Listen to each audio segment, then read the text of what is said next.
I suppose my mum died when I was 13 and my dad died when just before my 21st. And it kind of focuses the mind. The leap into insurance was out of the blue. I started as a filing clerk in March 1990.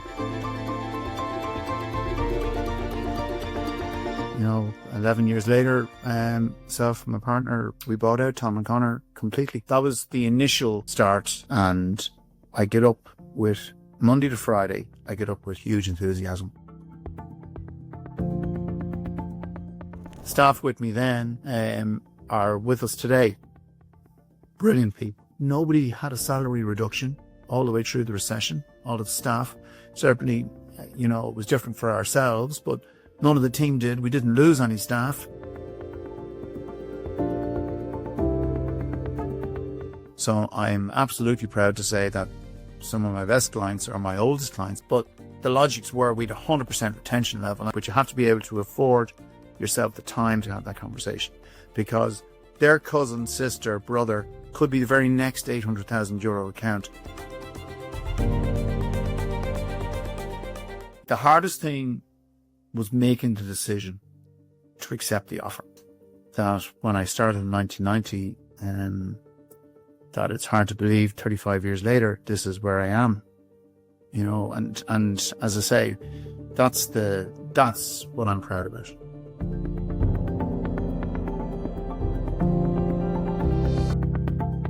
So today's guest is John Galvin. John is the past owner of McMahon Galvin Insurance Brokers before he sold this to the Howden Group. Welcome to the podcast, John. Good afternoon.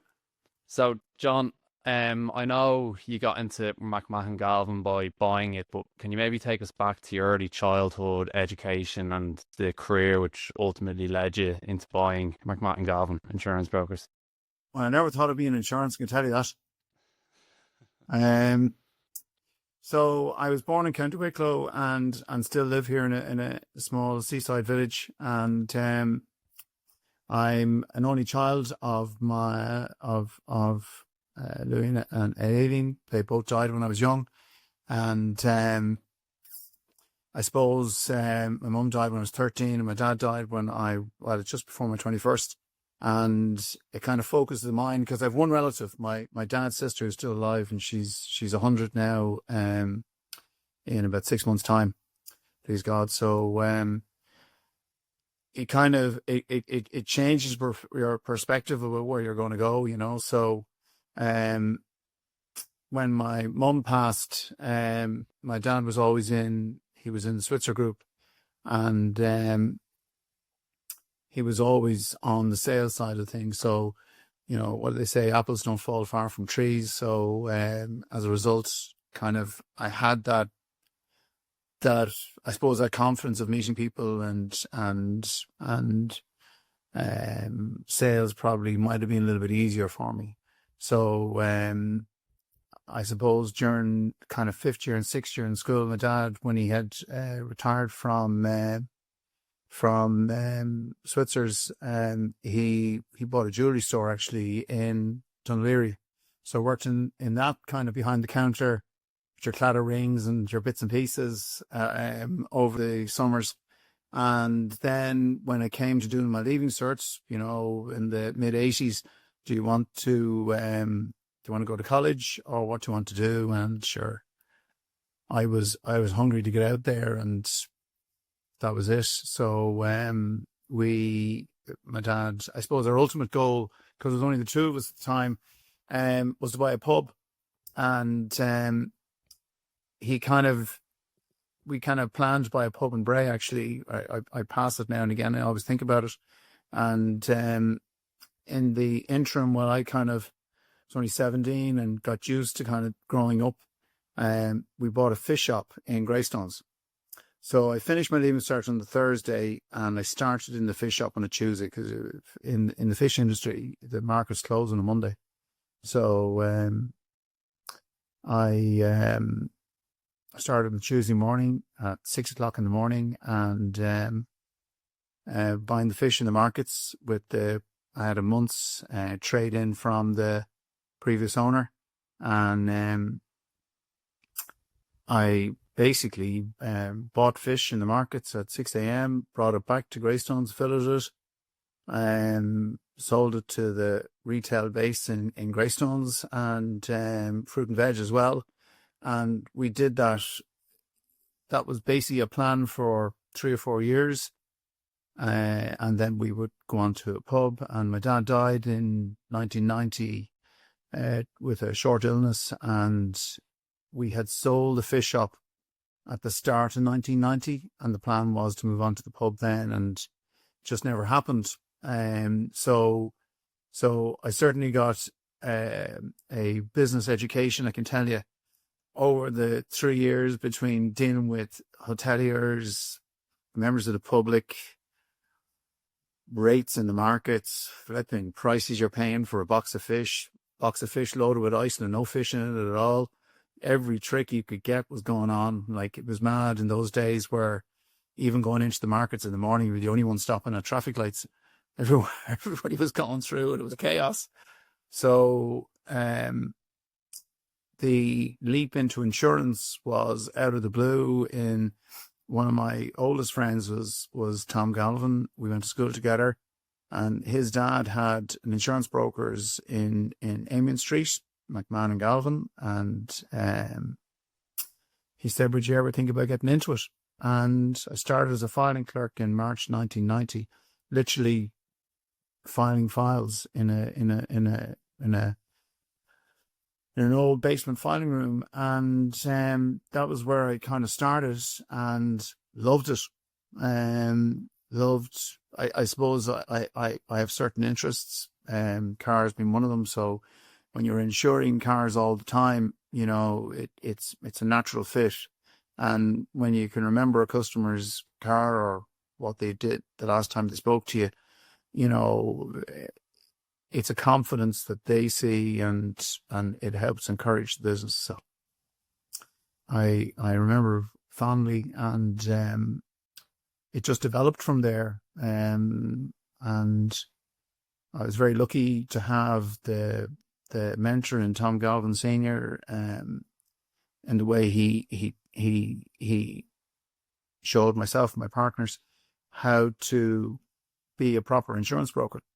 You know, professional, and note your files and cross your T's and dot your I's. So all that kind of stood to me. And, you know, 11 years later, myself and my partner, we bought out Tom and Connor completely.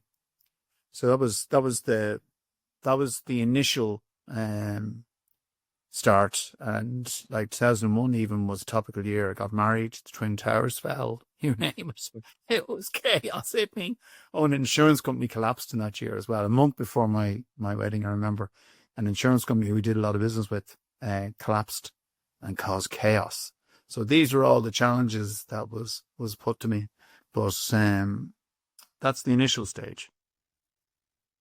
Well, John, thanks for being so honest about your parents' time. But if we could maybe just look into that a bit more, like how do you feel that situation maybe made you more accountable, and also like did it stand to you that you kind of had to really go by yourself? It's very obviously a young age now. If I think of me 5 years ago, I don't think I would have been able to kind of get going on by myself. But how do you feel that kind of moment shaped your business going forward? Well, first of all, I was very lucky because I was left a house, so I had somewhere to live, you know, and that was the bedrock of me, you know, and so that's why I'm still, as I was saying there with Painters in Today, like I'm still in the same home that my parents built in 1980, and although we gutted it when we got married, you know, like it's still the same footprint, same house, and so that was the major thing, you know, that I had that, and that, believe it or not, allowed me to raise the funding to buy out in McMahon Galvin in 2001, because I had that ability. But the simple things like an ESB bill in 1990, trust me, you know, how are you paying for it? Like my very first paycheck didn't have my name on it. It just said petty cash and was 50 quid. So that was my first week's pay. And I think I didn't get the name on the check till about a year and a half later because we weren't too sure. So I managed to get over all those hurdles, but you get out of bed at 5:30 in the morning to be in Amiens Street in Dublin 1 for probably about 8 o'clock. And that was it. And you were given a chance, you enjoyed it. Like I honestly, as much as I enjoy the business then, I absolutely enjoy it today. You know, there's a lot more issues to deal with these days from all sorts of angles, but it's a fantastic industry, a brilliant industry. Very good. Thanks, John. That was really insightful. And must have been very tough as well. Can you describe what an insurance broker does, and especially what McMahon Galvin did and how it's evolved over time up until the sale? Well, what an insurance broker does is he will get a phone call from a customer or a policyholder or a client. We generally call them clients. Some people call them customers, and would treat them in a more numbered commodity. But there was only a certain amount of staff in the office, so there's only so many people you can deal with, and you've got to decide: do you want to be a computer service where, you know, it's a mass service that you provide, or a personalized service? Personalized service takes a lot more time, because obviously that's what you're given to the client, policyholder. So fundamentally, a broker is to provide advice to whoever asks for a certain type of insurance policy, whether it be a household policy, motor policy, which is the most basic of them. And then you go to an insurance company and say, this is the risk. It's Alan or it's Sean. It's their age. It's their license details, whether it's provisional or full. It's whether they've been driving in their own policy for 5 years, or whether they're a named driver for 5 years, or they've had a house for 5 years and they're claim free. And fundamentally, when I started, it was manuals. You had no computers. You just took out a rating guide for Irish National, as an insurance company no longer with us, or actually, Royal Alliance is probably the only insurer that was around then that's around now. And they had a physical rating guide. And then around 92, 93, that became a computer system that generated the quote. And then you give the quote to the customers. That's fundamentally what a broker does. What McMahon Galvin did was we excelled in that personal relationship with our clients. And I absolutely would have 3 generations of clients. And Tom and Connor, when they were running the business, they had a similar. So they drill that into us that, you know, it's all about the service. And look, we're not fools. You have to charge for that service. But if you're giving a premium service, people will pay that. And our income isn't huge, but, you know, it's certainly 1 or 2% more than, like, you know, generally it's 10% is our average earn. So, that's the spirit of our industry. And we just, I suppose, completely focused on giving that really personalized service. And that's why we have the grandchildren, or have the sons, or have the grandparents still, because we continue to remember them, we continue to deal with them.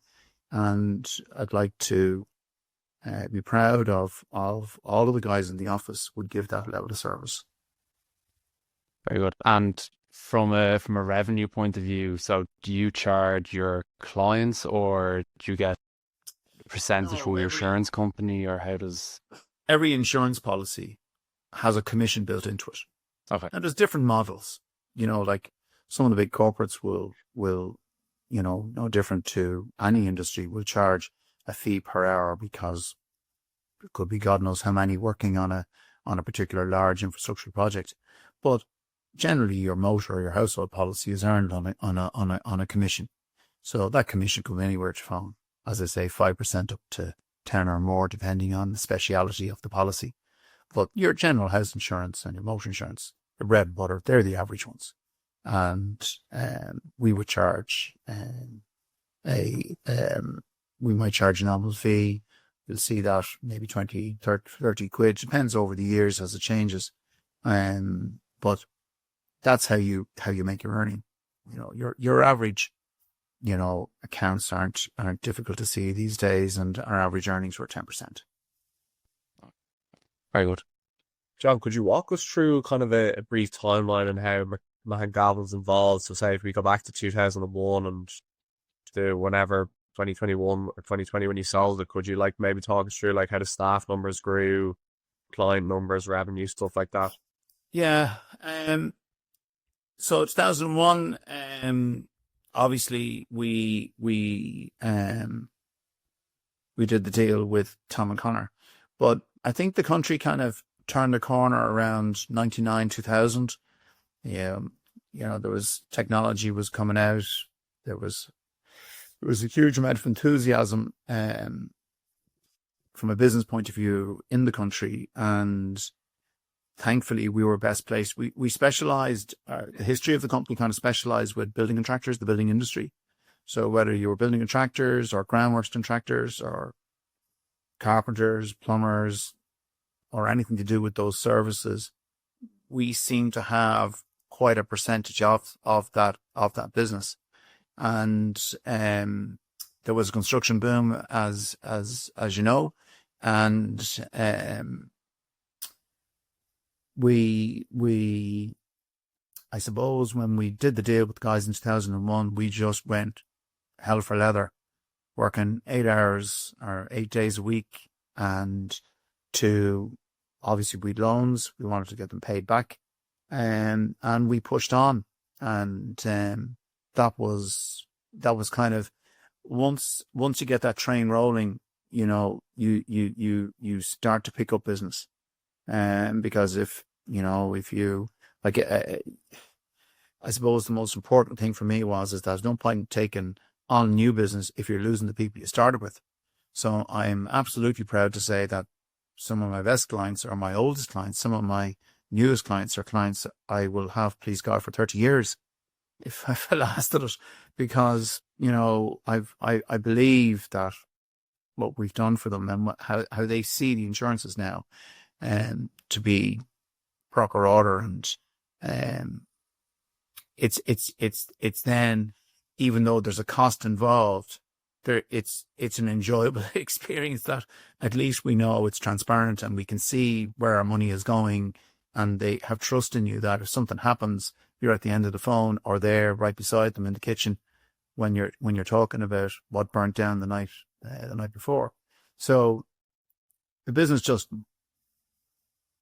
it really just became that snowball, and myself again and the team, my partners, we were very lucky that none of us fell at a fence, that we weren't ill, that we weren't struck down, and we just got good luck, you know, and that pushed us on. When recession hit in 2008, especially a builder or an insurance broker specializing in builders, that was a challenge. But because we were so close to clients and so personal, they weren't foreign to us. So we weren't suddenly ringing them in the middle of a recession saying, "Oh, we'd like to come out and sit down with you in your kitchen and go through your insurances." They, in the good days, they knew that's what we did. They were nearly sick of seeing us sitting down once a year because they were so busy, they didn't have time to sit down with us. So now they were grateful that we were still coming out and sitting down with them, and they trusted you more. And if anything, in 2008, 2009, making sure that you had the right insurances so that if there was a claim occurred, they got enough money. It was the difference between staying in business and not being in business. So we, I suppose, made it through. Did we? I think, if I'm not mistaken, nobody had a salary reduction all the way through the recession. All of the staff, certainly, you know, it was different for ourselves, but none of the team did. We didn't lose any staff. And around 2012, I think, we started to grow again, and if not sooner. And that was the model. And then, as I say, the last, certainly from 2012 to 2021, every year we were, even though I was very selective about taking on new business and very careful not to overwhelm the team or overwhelm myself, we managed to push on a huge amount of insurance premium from clients that basically the clients we were dealing with were just doing well. And even though you weren't getting another client, their account was doubling because they bought a business, or they bolted on 10 more cars, or they bolted on 10 more properties. And that's how the business developed. But you had to get out of bed in the morning, you had to be committed, and you had to have your health, of course, and that was it. So it's great fun now in doing that. But that was the I suppose the bones of the success. Amazing. Three generations of customers is a good achievement. Oh no, It speaks volumes. It's true, absolutely true. Yeah, and the fact you didn't have to let any staff go or decrease wages also speaks volumes. Yeah, no, it was tough, and everyone, like, I remember we used to get the Irish Times on our desks in 2006. You never had time to read them, but the Irish Times would be on your desk there, to read. Well, I think what do we find out we paid on Irish? I think we could have wasted $3 or $4 grand a year on Irish Times that we never had a chance to read. Yeah. Something simple like that. Stationery bill. Christ, I never forget it. Like, I'm an awful man for paper. If anyone knows me, they know all about paper for me in detail. And our paper bill went from, I don't know, about 140 grand a year to something like 37 grand a year, because we decided to recycle the pages. So, when you print something, well, we recycled the other page, the other side, when we were printing something. And just those kind of exercises got us through those years. And we retained all the staff. And actually, that's another thing, is that staff with me then are with us today. Brilliant people. Another success of the company from a customer point of view is that, as I'm chatting to you guys today, I've no doubt that one of the clients that's ringing the phone there, as it's buzzing away, will instead be ringing one of the guys in the office, and delighted to speak to them instead of me. And that's the success. Yeah, it's obvious that, like, trust is obviously a key performance indicator, and it's probably why you've won many clients or kept many clients. But it was interesting you mentioned that you're sensitive about taking on new business. Can you talk to us a bit about that? What do you mean by, usually some companies want to just grow? For me, the model is, there are two types of brokers. There's big multinational brokers that have, sweat is too wrong a word to be unfair to them. They're excellent service and professional, but they have a team of people in a call center that take on a book of business, and they can't afford to sit in your kitchen on a Sunday night or Saturday morning or wherever it may be. That's not the model that they operate. It's a motor policy. They've got 4 minutes to deal with it. There's no chit-chatting about, did the cat get on well in the vets last week, and remember the cat's name. It's a different animal. And you don't have a retention level probably above mid-70s, 80% with that type of book. And whereas we had a retention level, as one insurer said, we had a retention level of 106%. You can't have more than 100%. But because the anomaly, it ran into the 13-month by chance, but the logics were we had 100% retention level, and most of our insurers, even though we were aggressive in managing cost and making sure that they were the most competitive, their retention levels were in the 90%, which is unheard of. But it gave McMahon Galvin a great respect by insurers, because they knew where they stood. They knew, in fairness to us, we were honourable in supporting, and we were tough on the terms, making sure that they gave most competitive, but also we were loyal to whoever that current underwriter was, because there is a logic to that. If you're with the same insurer for 30 years and you do forget to put the cat out at night or lock the door or whatever it is, you know, you'd like to believe that that level of loyalty does stand. It's very important. So your when you make a decision to be that type of personal broker, you can't then take on the amount of clients such as the bigger entity that has the different system. So you have to decide what you want to be, and then once you do that, you get on with it. I love the way we do it because I have great chats with the people I deal with. Doesn't matter whether a simple motor policy, motorbike policy, or the simplest of policies costing 80 quid a year to 800 grand a year, which is not as many, but there are a few there. And it's an enjoyment from a conversation point of view, but you have to be able to afford yourself the time to have that conversation, because their cousin, sister, brother could be the very next 800,000 euro account, and you're just given that. Like, I don't know, many times over the years, myself and my partner have got a phone call where we're just given a letter of authority to take over business. We don't even quote. It's just, we're told it's only you to deal with this.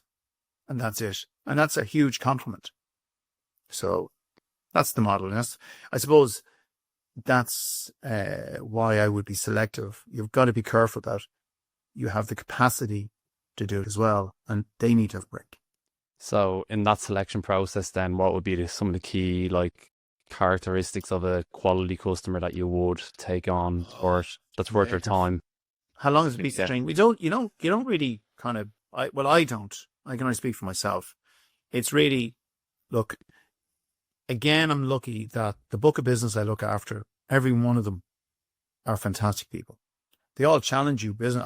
I was at a meeting today at 12 o'clock, and it was actually an 80-something-year-old patriarch of the family farm. His son, who's now in his 50s, I had to meet his son there about a month ago, where they asked me for some advice on something, and he's now 20, joining the business. So I had the two elderly ones, and you could meet that type of a client, and actually they started as a plasterer, believe it or not. They started as a plasterer. So each of them, for me, is all about personality. So if they are of the right personality and they introduce you to a client, well, that means in my book that they must be of the same personality, because if they like them, they have the same work ethic or background. So that's been my stead, so I don't pick and choose because someone's got this or someone's got that. It's more, if I've got the ability, I'll say it. I've got the time. And in fairness to the clients, they kind of know how busy. They don't want, in some ways, to be putting me under pressure, because they know it means it might affect them. So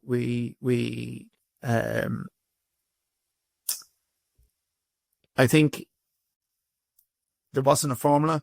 It was just that the book of business that I have attracts a book of business, and that was it. That, for me, anyway. If you go on a business model that customers attract more customers, which is obviously a compliment here to the share. What was interesting about it? Again, it came down to the type of, and they were any like hoteliers, retailers, builders, hauliers. I had tugboat operators, nightclubs, you name it. But it was amazing. Although some of the businesses, like a disco, might have a little bit more of a claims history, but generally, the clients that I had that were managing their own businesses, their claims experiences were better than those that were managed by someone that was not really interested in the business. They were just a number in the business. So, the SME industry, the people the families that are running their own business or starting out on their own, they tended to mind risk and as a result weren't having claims because they knew that would rise their claims or their premium cost. And when you've got that type of a client and they introduce you to another person, by pure fluke, they turn out to be the same kind of character. And that's then reflected in the reviews of insurance companies, because even though a claim is bad luck or luck as it is, insurance companies do take note of the type of book of business you attract and what claims experience it gives. So it was as the stats kind of moved on in the years, it was an interesting dynamic. Our claims performance was also excellent. So our retention level was high. It was a profitable book for the insurance company. The clients were happy because we were controlling cost. And ultimately, that model worked. But it all went back to knowing the type of clients you were taking on. So if you were the bigger operation where you didn't have that level of insight into the individual client you're taking on, you couldn't manage that. You just wouldn't know. We just started it that way and grew it that way. Yeah, which I think is very interesting. I suppose if you look at anyone probably listening to this or any type of business, if you have that talent and that skill that you can look after people, your customers the right way, I think your business is always going to do somewhat well. Absolutely. I think Jared was it. That's the key. You have to be interested. It doesn't matter whether you sell fish. If you know they like lemon sole, she'll love you to keep a bit of lemon sole aside. Yeah. And I think even your comment about kind of offering such a personalized service, people looking in, well, maybe I looked in and gone, but geez, the other side looks better. Just get as many customers as possible. You mightn't have the same retention rate, but I suppose when you kind of break it down to your personality and you like looking after people and something you definitely enjoy more, is probably definitely the better option for you. I suppose, Joe, what type of changes have took place in the insurance industry, say in the last, let's say, 10 years? And how have you dealt with these changes as well?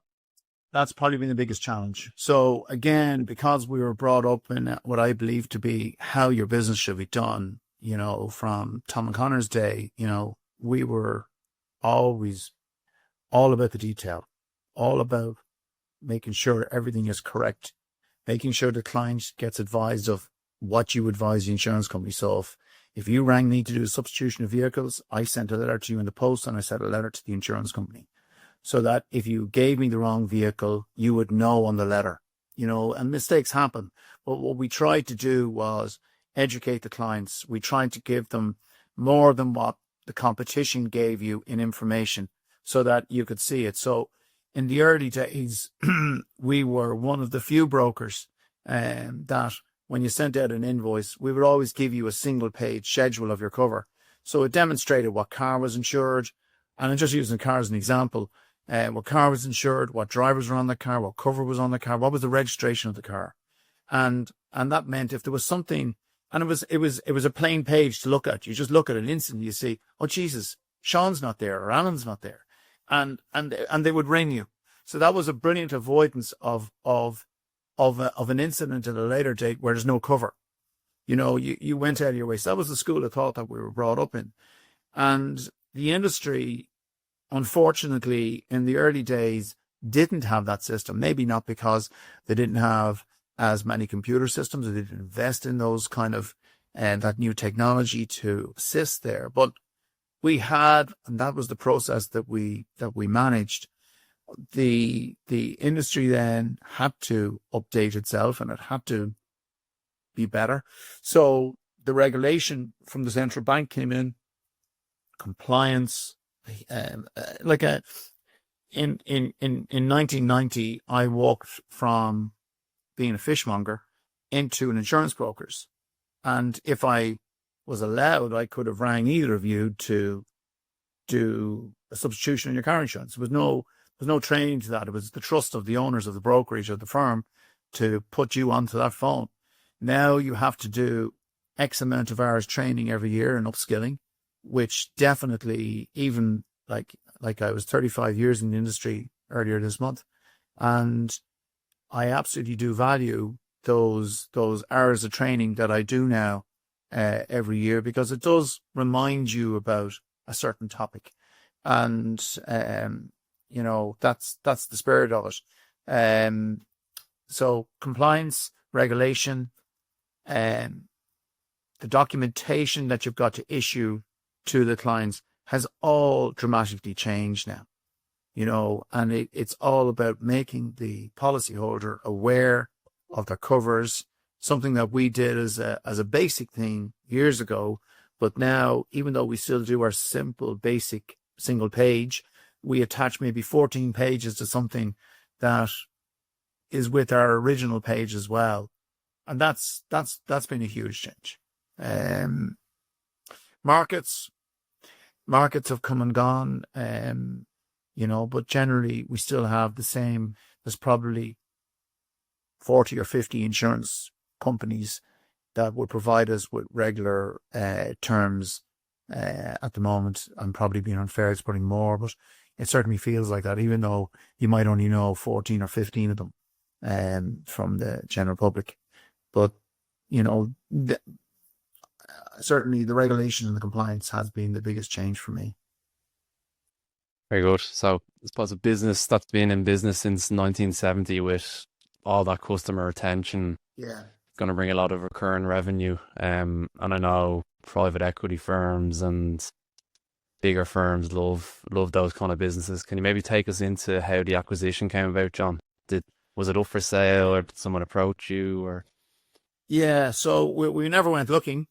I personally, it's believe it or not, it's 4 years ago now, in a month's time.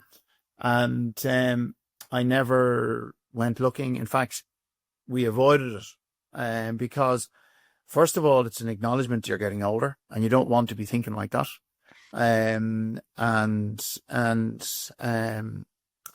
I felt that,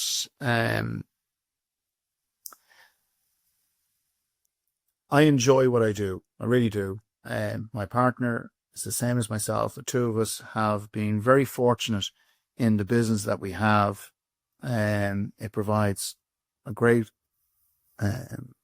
comfort for us. It provides it pays for our lifestyle, and not crazy, but I have had a very enjoyable lifestyle. I go on holiday. My family I've been very lucky and fortunate. It's been hard work, but we've got there. So we never wanted to become a merge with another brokers for kind of sorting I mentioned about compliance and central bank. That was a cost put upon every insurance broker. You had to be a certain size to justify the expense in that area. So there was a lot of mergers. And if I get a call next week, my partner would get a call the following week. And we just kind of dismissed it, because ultimately we enjoy what we do. We want to work on doing what we do. And neither of us could ever see working within those companies or those models, because they just didn't do what we did, and it just wouldn't fit. So I got a phone call in, it was December 21, might have been December 2020, might have been that. I think it was actually. It was. And it was from a guy that I had a lot of respect for. And he says, can I meet you for a coffee or for a pint? I can't remember what he said. And I said, not a chance. I says, I'm not interested.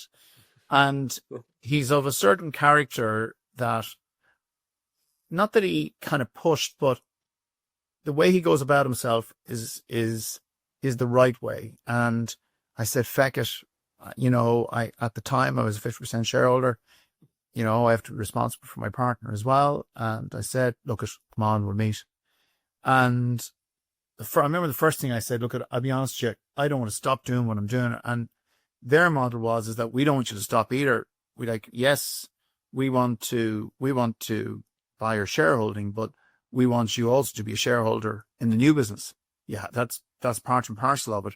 We want certain types of brokers that want to do what you do and want to continue doing what you do.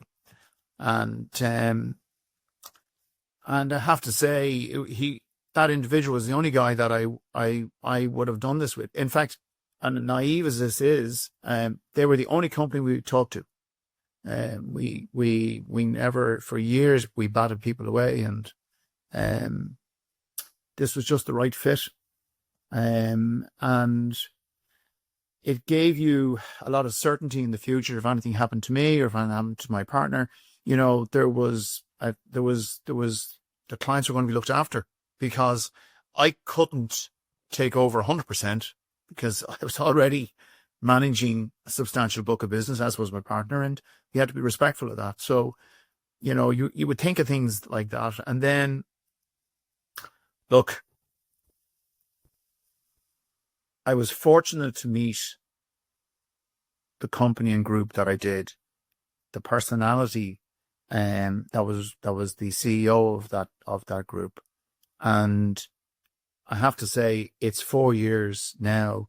We've had challenges with new computer systems and just different ways of doing things, but ultimately it's gone with flash. The company has thrived. Our clients have thrived. And everything that they promised, not only do they honor, but they added to it. So when you look, I suppose, if I went looking or touting around to try and sell the business, as some brokers did, don't get me wrong, they had to for whatever reasons. We were just lucky that we found the right fit, and it was too much of a gamble against faith not to take it. You know, that was really it. Brilliant. And has the business changed much then? Like I say, you probably had fears that like some of your long staff members might have had to go, or were they concerns? And no, again, like another quality of the people that we're now with is that every one of the staff members are there. You know, what we'd hoped was to make the systems slicker, to take burdens off them from a paperwork point of view or an administration point of view. We succeeded with some, but then we gained others. So that's a work in progress at the moment. That is something we're actively dealing with. And I'd hope in the next year, because we ticked off boxes over the last couple of years. We moved into new offices there a year ago, and again, another change. But to be honest with you, there's very little, bar me changing my sex, there's very little changes left to do. You know, we're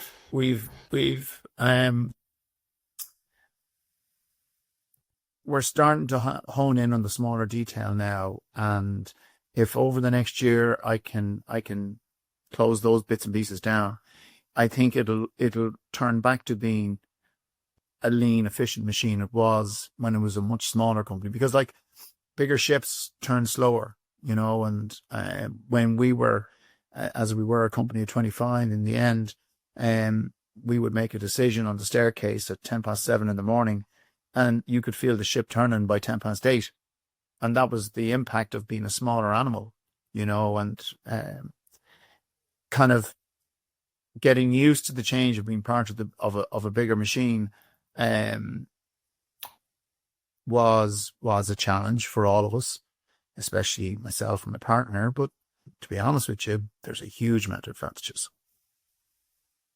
If we can, John, can we get into how to deal with structure? I know this might be sensitive, and if it is, obviously just let us know. But give as much detail as you can provide. It's obviously something we would find very interesting, how to deal with structure. You mentioned kind of there's finance houses out there that in kind of 21, 2020, 2019, that kind of started coming around, where they were out there looking for, and the insurance brokerage industry was front and foremost. Brexit as well caused an upset where insurance brokers in England now suddenly didn't have the ability to write in Europe or Ireland, and they needed to solve that. So between the finance houses, the Brexit, and negative interest rates, cheap money was available, and they could see a particular industry throwing off a percentage of income every year. So it kind of made sense for those finance houses to come along and start making offers. And in the old days, you used to kind of value an insurance broker's on a multiple of their annual income. That kind of gave you a route of gun. And then all of these incredibly intelligent accountants came along, and they came along with EBITDA and multiples of that. So what it became then was, obviously, as it became more attractive to do this, those multiples went up. And without me giving away any confidences, that was the model that we went on. But if myself and my partner had retired within 12 months, we would have earned a considerable percentage more with one of the other companies providing the different system. But we would have been out of the industry straight away. Our clients would have been that had given their business for many decades, would have then, God knows who would have been dealing with them. And that was something we would never have done. Well, I wouldn't have done it. And I know from my partner, certainly as far as he was concerned, he wasn't doing it. So the system that we went into was where we retained a shareholding. We didn't sell. We didn't transfer the full amount, and that was interesting. And it kept you involved, and it kept you tied. Like sometimes you get up in the morning, and I love getting up in the morning going to work, but sometimes you might be tired and others, and you go, oh, what am I bothered doing this for? And you remind yourself that, well, I have to. It's still a shareholding here. I want to try and get it someday. Yeah. So that was the model that my friends in Howden adopted. And they, as I know, would have colleague partners throughout England, Ireland, and the greater part of the world. They're now in many jurisdictions where they've done the exact same model. There's a very large percentage of owner shareholders in the business, which gives that stability, So that was for ourselves a driver. I hope now I didn't go off pitch on that on you. No, definitely not. As well. And it's nice to hear that there was more to the decision than just money and the deal value, that you cared about staying in the industry, your clients, your employees. Oh, yeah, absolutely. Yeah. Like it's to this industry, the hardest thing about this, like if I've two lads and, not sure whether they'll go into it, but it's a fantastic industry. You meet great people. You really do. The downside and the worry is that, like, I've clients, I've Tossing in West Cork and Cecil and Sligo and Lawrence and Tony and Donegal, and I won't even talk about the ones right beside me in Leinster, but they're fantastic people, personalities. And if I ever stop tomorrow, I worry that I wouldn't be able to keep in touch with them as much as I do, because you might get a little bit lazy, you get a bit older, whatever it is, you do see it. And that kills me thinking about that. So it drives you to keep on doing what you're doing. Because we have a laugh. We do enjoy it. And did you have any other concerns that maybe you haven't mentioned when the deal was happening that you wanted to make sure were in place? You kind of have a sense for these things at the start, and there was one or two points during so a huge amount of time is invested in due diligence, and not to say that things crop up, but there will always be something that comes up, and whatever they were, I remember one of the things was we owned our office building. We just wanted to stay where we were, so we said to the guys, we're happy to stay where we are. I'm not going to charge you rent. And no, we have to give you rent. There was a debate about that. Have to give you rent. And it just kind of showed the character of the people we were dealing with. So ultimately, the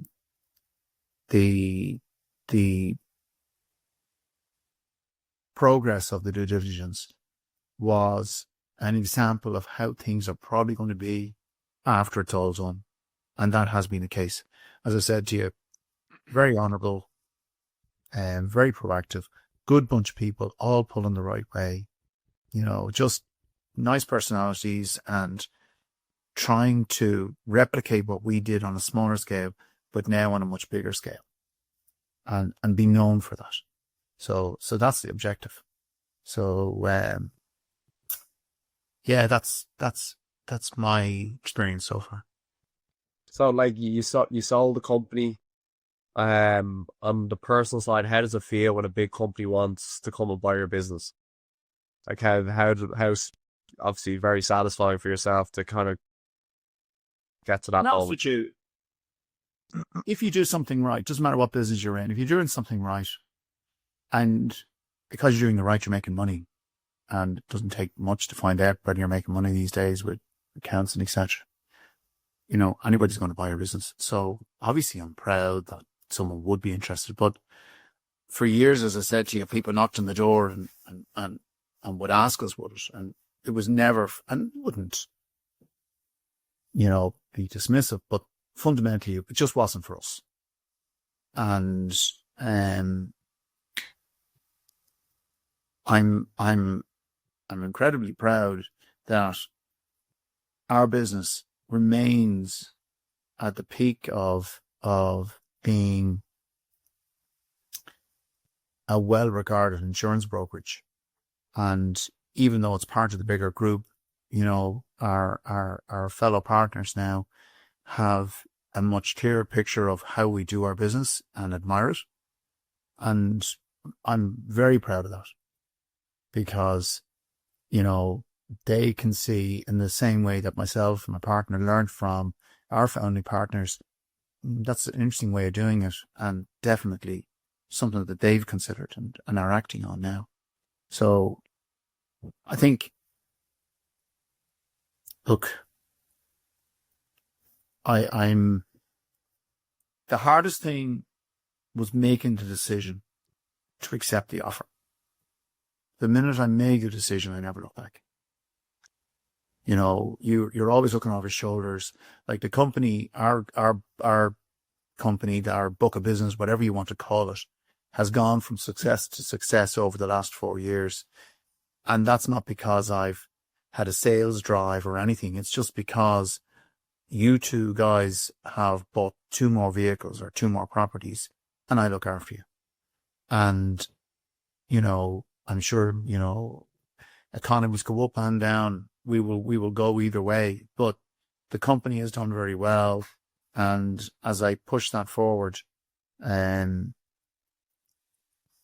I suppose I can look at it and be grateful that when I started in 1990, that it's hard to believe 35 years later, this is where I am, and as I say, that's what I'm proud about. Brilliant. And it's really interesting to see how Howden have gone about it, because we've interviewed another gentleman who sold his business and had a 5-year earn out, and he had to walk away after a year because of false promises and stuff. So it's not nice to see the other side of how these deals are structured. What do they say? You gotta leave enough in the deal for the next lad. Yeah. That little mantra. And as I say, we were grateful with the package that we got. We were grateful with the opportunity to continue to work in the industry with a company that we could work with. And we are even more grateful that the people that we got there with have remained with us and are also happy and have been continued to be rewarded. So they're not telling you how to run your business that you've ran for the last 20 years as such. Well, look, you can't have your cake and eat it. Yeah. You know, they will take advice. They will look at how you were doing things. But ultimately, you've got to also fit into a bigger picture as well. So there will be change, and that's part of acceptance. You got to just get on with that. And to be honest with you, I'm happy with that because it's another weight off my shoulders. You know, like if you're constantly having to think of these ideas and manage these things, God, lads, you've ever come up with a solution for this and that, and just, I'll follow whatever you suggest. I just, like, what I enjoy is being an insurance broker, going out to the client, coming up with a solution as to how to insure something, and then when a claim occurs, getting it paid in full. Everyone's happy, job done. That's the spirit of, like, my shop window is how claims are paid. So, the importance of managing that is what I enjoy. The background noise, as they call it, I could do without that. Interesting. Will we move on now to the final bit, our personal questions? Yeah. Do you want to kick it off? Jesus. Yeah. Nothing too personal, John. What's the hardest thing about being a business owner that people might underestimate? For me, stress. It's 8 days a week. Yeah. 8 days a week. You go on holidays, phone is on. You're thinking about things. And that's why I'm saying to you, it's very important also to enjoy your life. You know, you have to have a release. I tend to, like, our industry is there's a huge amount of entertainment in our industry. I have tended not to do that over the years. And when I was 20, I was a different thing, but over the last, say, 32 years, I tend to spend my time with the clients or spend my time with the family. I don't tend to spend my time with the insurance companies or whatever's going on, because there's not enough hours in the day to do it all. So, the stress of managing a business, definitely, is the one thing that no one really sees. You know, you're responsible for, as it was, 25 staff, and every one of those 25 staff have different issues going on in their own personal lives. And you've got to keep that confidential, and you've got to support them, and you've got to manage that. But you don't have the ability of just suddenly solving it either. It has an immediate impact on your business because they could be out for a period of time, or they're not able to do something, or they forget to do something. All of those situations are stress on the body, and definitely that's probably been the biggest unseen for me. On that, actually, John, I meant to ask, what do you think is the key for you having kept your staff for that long? Because a lot of companies struggle with staff retention and stuff, and having staff. Do you know what? I think we've been fair. I think we've always been there. I think there's been so many examples over the years. Actually, Tom and Connor instilled it in us. They supported us, and they supported staff that we worked with when they were the owners and leaders of the company. So we just follow that model. And I think, even though, you know, we mightn't be able to pay the highest salary, or even though can't give you tomorrow off, overall we were very good. We were very fair. McMahon Galvin was a great company, you know, and, you know, like, as I say, how we treated the guys when we announced what we had done, I think they'd all say, look, we were very fair. Brilliant. And then the personal questions is, what's your definition of success in life overall, not just business? Jesus, definition of success. Well, I tell you, I get up most mornings between 5:30 and 5:45. It's hard for me to sleep in at the weekend. And I get up with, Monday to Friday, I get up with huge enthusiasm. And I'm going to work. So if you can have that enjoyment in a career, that has to be the secret sauce for me.